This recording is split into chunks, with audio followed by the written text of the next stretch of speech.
Hola, ¿qué tal, chicos? Buenas tardes, buenos días. Les voy a adelantar la sesión del martes 8 de septiembre, debido a que voy a estar tomando un curso. Entonces, sin embargo, es importante revisar la sesión del día de hoy y el día miércoles sí vamos a tener la sesión normal, solo que pues vamos a ver lo que pusieron, lo que dijeron de sus videos, ¿no? Entonces, por ahí, para que lo suban. Y mientras, vamos a ir adelantándole un poco, en donde nos quedamos. Recordemos que los tipos de fuente, que es en función de, o se conceptualizan en función de el nivel informativo, está tipo de fuente primaria, tipo de fuente secundaria y tipo de fuente terciaria, ¿no? Vamos a verlos. El tipo de fuente primaria, y de hecho hicimos una actividad sobre ello, es toda la información que se recaba con un fin específico. Por ejemplo, los estudios, los proyectos, los informes de los estudios son una fuente de información primaria. El proyecto de investigación concreto también es una fuente de información primaria, y los artículos de investigación donde dicen los procedimientos que se llevaron a cabo para obtener ciertos resultados también se consideran eh, fuentes de información primaria según la UNESCO. La información secundaria es información que se ha recopilado para cualquier otro propósito que ya existe. Aquí vamos a tener, por ejemplo, enciclopedias, por ahí bibliografía de consulta, etcétera.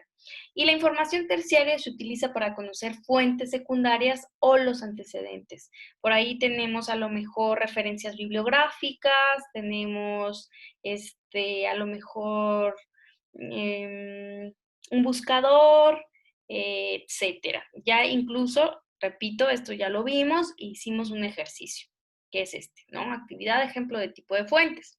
Bueno, el procedimiento en caso de que la información que se requiera no exista, o la información que recopilamos está obsoleta o es imprecisa o está incompleta o incluso es poco confiable, vamos a tener que recabar información primaria. Es decir, si mi tema de investigación de mercados no encuentro yo alguna información como antecedente, puedo recabar esa información. ¿En qué consiste el procedimiento? Pues bueno, es un procedimiento exploratorio porque explora, em, trata de ver cómo es el panorama del tema primero, dónde se encuentra ese fenómeno o esa problemática o esa situación, cómo se encuentra, y lo hace a través de las entrevistas a personas. Vamos a cambiarle aquí porque no me deja ver esto. A personas de forma individual o en grupo. Incluso esa entrevista se puede dar en términos de hacer una etnografía. Vamos a ver un poco más adelante qué es la etnografía, pero se puede hacer, por ejemplo, si estamos en campo y estamos observando a un grupo o estamos viendo un grupo, podemos tener varios informantes o varias personas expertas al fenómeno porque lo viven, que se llama informante y que acceden a darnos información, o expertos en el tema que a lo mejor no lo llevan de forma vivencial, pero lo han investigado o se han mantenido informados sobre el tema, ¿de acuerdo? Entonces, una vez que entrevistamos a esas personas, para tener una idea sobre explorar el tema en cuestión, una idea general, pues hay que desarrollar después un instrumento de investigación formal que nos va a llevar a recopilar información, depurarla y ponerla en práctica, que es el aspecto empírico. Es decir, ver si esa información que recopilamos de la entrevista se va a poder replicar en otros lugares, o en otros lugares cómo funciona ese fenómeno, ¿de acuerdo? Entonces, vuelvo a explicar. Cuando tenemos, por ejemplo, una temática, les voy a hacer un ejemplo sobre el consumidor, características del consumidor responsable, por ejemplo. Es este consumidor que pues mira el desarrollo sostenible como un estilo de vida, aquel que piensa en los trabajos dignos, en el trabajo dignificado, que piensa generar para su propio entorno, que es el microcomercio o el microconsumo,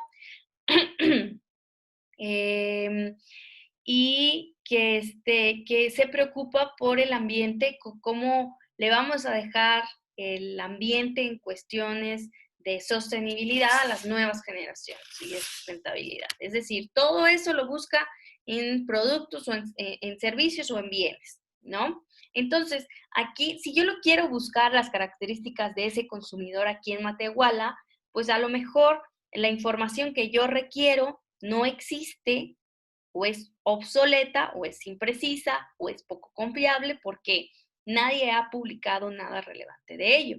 Entonces, lo que voy a hacer es voy a entrevistar a personas, puede ser una persona o grupos de personas para tener esa sensación general, que sean consumidores con las características que yo busco. Y pues me van a hablar sobre su estilo de vida, me van a hablar sobre las características que buscan en un producto, me van a hablar sobre cómo vivieron en su infancia quizás, me van a hablar su día a día.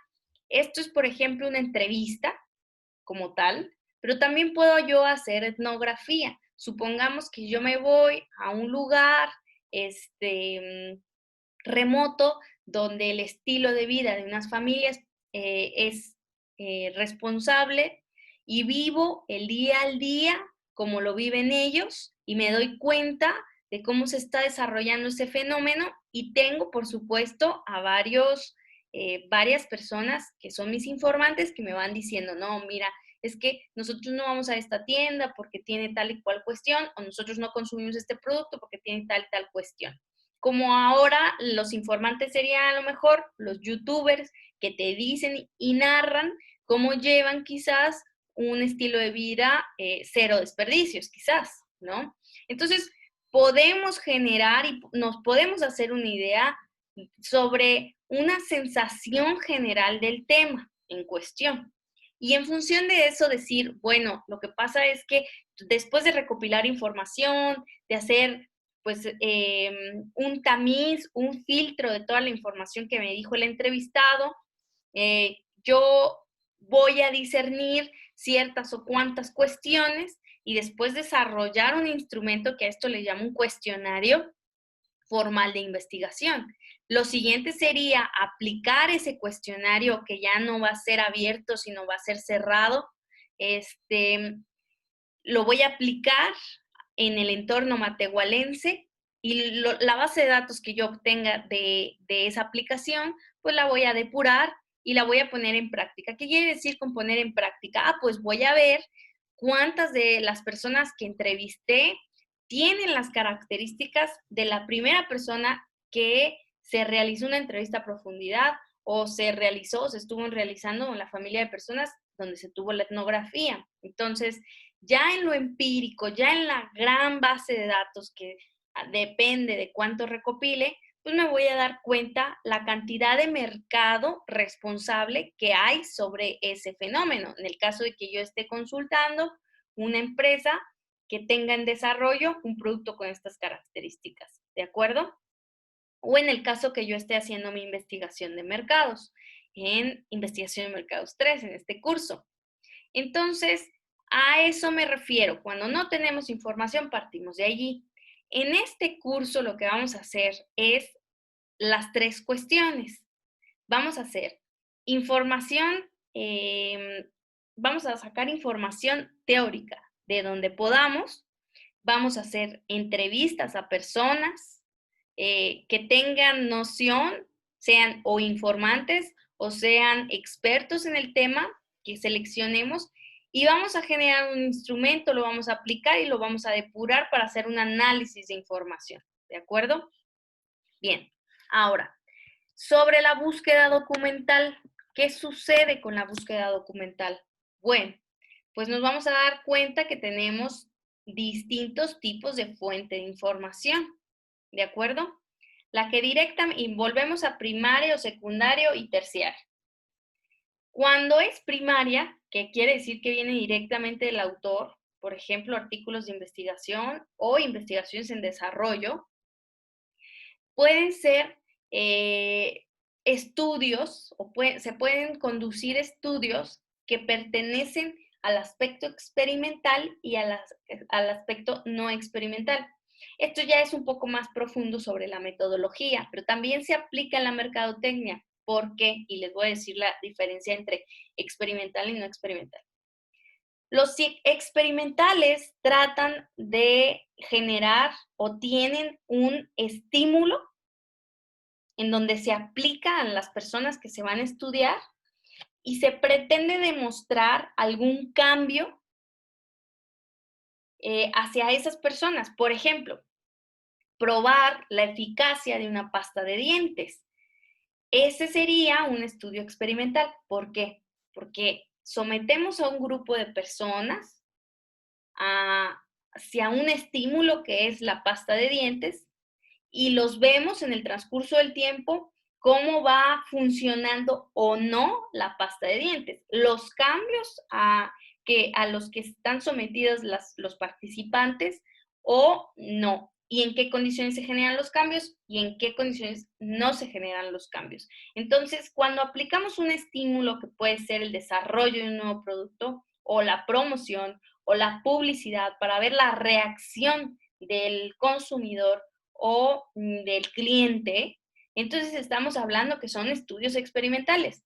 Si, por ejemplo, nosotros queremos nada más conducir un estudio del tipo investigación de mercado sobre conocer las características de los mercados o incursionar en un nuevo mercado para ver la posibilidad o la factibilidad de que ese mercado compre, la susceptibilidad de que ese mercado compre, etcétera. Entonces estamos hablando de conducir estudios no experimentales, ¿de acuerdo? Y pues bueno, algunos ejemplos de fuentes de información son los artículos de investigación y los informes técnicos, ¿de acuerdo? Ahora, la información secundaria, que es la información que es recogida o resumida y que a posterior es clasificada o catalogada, nos podemos dar cuenta que existen datos publicados por entidades gubernamentales, industriales y o académicas. Es como lo que decíamos sobre el sistema de información el sistema de inteligencia de mercado. Son todos estos, por ejemplo, registros de INEGI, revistas, catálogos de revistas, índices de revistas, listados o checklist, alertas referenciales, generalmente son de categoría bibliográficos. Y tercero, las que compilan la información, es decir, base de datos, motores de búsqueda, ahí tenemos, por ejemplo, Redalí, que es un motor de búsqueda, pero ¿por qué? Tiene en su página web un motor de búsqueda, pero a la vez también es un índice, ¿de acuerdo? Perdón, es un catálogo de artículos de investigación y de revistas de investigación. Entonces, puede ser uno, ambos, sí puede ser. Si yo tengo un motor de búsqueda de Google, pero a su vez Google me selecciona un índice o un listado, que es un checklist, o un catálogo, también puede ser una información, una fuente de información secundaria. Bueno, entonces, aquí habría que hacer la actividad de tipo de fuentes que se tiene que entregar el día de hoy antes de las 2 de la tarde. ¿De qué se trata esta investigación? Perdón, esta actividad. Dice aquí, tipo de fuentes.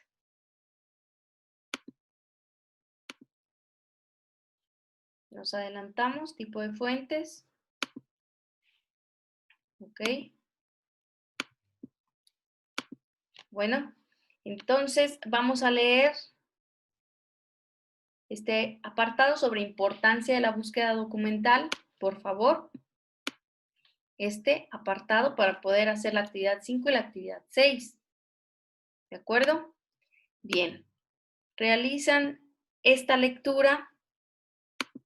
¿Cuál es el propósito de la revisión de la literatura? Y luego lo que vamos a hacer es como si ya estuviéramos buscándolo, ¿no? Hay que relacionar la columna sobre la importancia del marco teórico a si lo que estoy diciendo es antes de recolectar los datos, que es la entrevista, la exploración, genera el objetivo, genera el propósito, o B, si es después de recolectar los datos. Vamos a hacer un ejemplo. Aquí dice, justificar la importancia del estudio. Muy bien. ¿Será antes de recolectar los datos o será después de recolectar los datos? Cuando yo tengo que planificar cómo va a ser la estructura de mi investigación o del estudio que yo estoy haciendo, lo que tengo que prever es por qué va a ser importante ese estudio. Si ese estudio va a responder a una pregunta de una organización debido a la falta de información, pues ahí está mi justificación. Pero yo desde preliminar, antes de desarrollar todo el esquema, yo tengo que decir por qué es importante. Pues porque el mercado del consumo responsable está creciendo y porque nadie ha dicho cuáles son las características de ese consumidor o porque no se ha cuantificado la demanda de ese mercado en la cuestión potosina o en la cuestión matehualense, o yo voy a ir revisando cuáles son las justificaciones del estudio que para mí necesita información, ¿de acuerdo? Entonces, mucha de la justificación se basa en esa necesidad de información. Y no sé si ustedes lo recuerden, pero la primera parte del sistema de información de marketing es justamente ver una evaluación de necesidades de información. Entonces, si lo vamos y lo planteamos como un estudio, justificar mi tema, justificar la importancia de mi tema, lo mismo yo lo voy a poner en similar con el diseño del sistema de informes y aquí va a estar la justificación en la evaluación de mi necesidad de información, pues porque no tengo información o porque la información que tengo es a medias o porque la información que tengo no se aplica dentro del contexto que estoy estudiando. Entonces, esa puede ser una, justificar la importancia del estudio y evidentemente se hace antes de hacerlo, de hacer todo, incluso antes de generar el objetivo de investigación, se genera la justificación y la importancia del estudio, ¿de acuerdo? Entonces sería A o B, pues A. Aquí le vamos a poner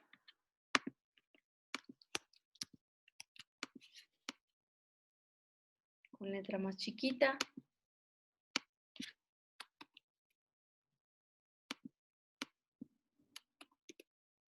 Ahí está el A. Ahora dice, explicar las diferencias y similitudes entre nuestros resultados y el conocimiento existente. Ojo, habría que pensar. Explicar las diferencias y similitudes quiere decir que estamos haciendo una comparativa. Uno, para yo poder comparar los resultados que ya tengo, quiere decir que ya terminé el estudio, que es el punto final. Entonces, si yo estoy comparando los resultados de mi estudio con el conocimiento ya existente, que es mi marco teórico, yo para ello tuve que haber pasado, pues, por la revisión de la literatura, por la justificación, la importancia, primero la importancia del estudio, después el objetivo de mi investigación, el marco teórico de la investigación, que hay sobre eso, la revisión de la literatura, después replicar el instrumento, generar un instrumento y aplicarlo en el mercado, después recabar la información, revisar los resultados, generar un tamiz, hacer un informe y entonces sí compararlo. Para eso tuve que haber hecho todo eso. Entonces, ¿a qué me refiero? ¿Antes de recolectar la información o después de recolectar los datos? Pues evidentemente y obviamente esto es B, porque es después de recolectar los datos, yo ya entonces puedo compararlos. ¿De acuerdo?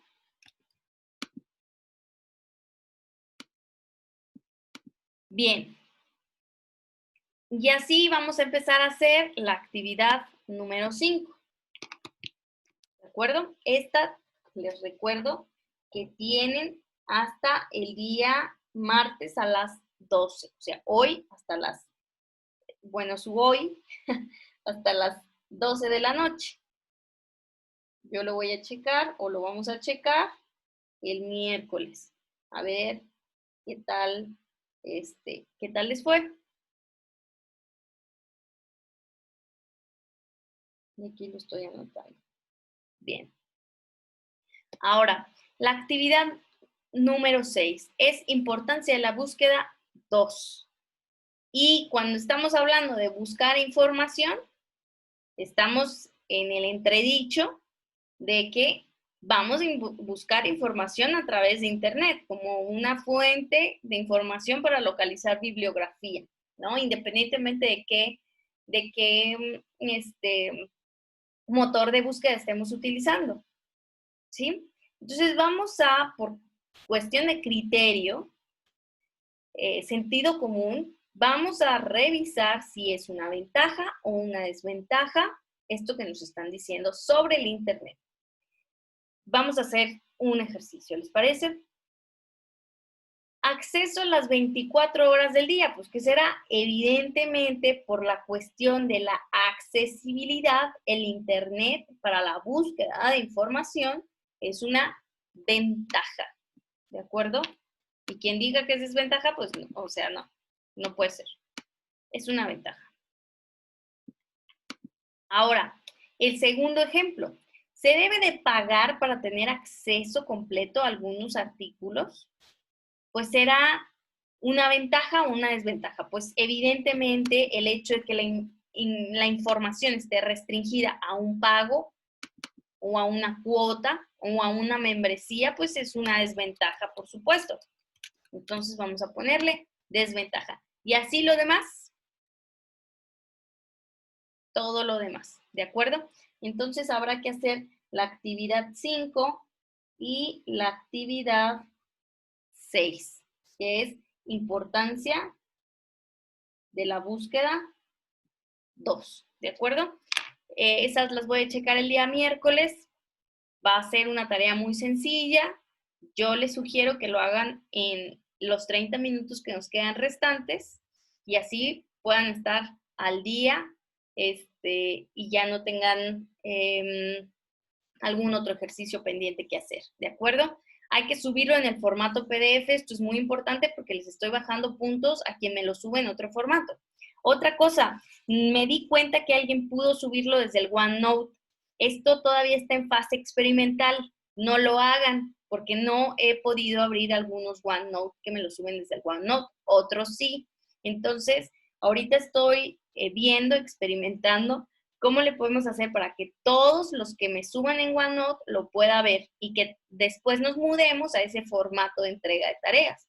Por mientras, estas dos entregas van a ser en PDF. ¿Estamos? En el PDF que ven aquí, ¿de acuerdo?